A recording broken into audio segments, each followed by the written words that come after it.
इतिहासाच्या पानावर, मातीच्या कणावर, विश्वासाच्या प्रमाणावर संपूर्ण जगाला हेवा वाटावं अशा पद्धतीचं स्वराज्य स्थापन करणारे हिंदवी स्वराज्याचे संस्थापक छत्रपती शिवाजी महाराज यांची जयंती 29 फेब्रुवारी राज्यातच नाही तर संबंध जगामध्ये साजरी होणार आहे।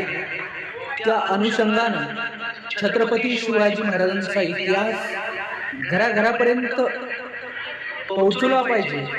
छत्रपती शिवाजी महाराजांनी हिंदवी स्वराज्य स्थापन करत असताना ज्या पद्धतीने संघर्ष केला, संकट आली, संकटावरती मात केला, तो छत्रपती शिवरायांचा संघर्ष मला वाटतं आजच्या तरुणाला पाहायला मिळाला पाहिजे। या दृष्टिकोनातून 19 फेब्रुवारीला सर्वांनी छत्रपती शिवाजी महाराजांची जयंती साजरी करत असताना डीजेच्या तालावरती नाही, नाचून नाही, तर छत्रपती शिवाजी महाराजांचा खरा इतिहास वाचून साजरी केली पाहिजे।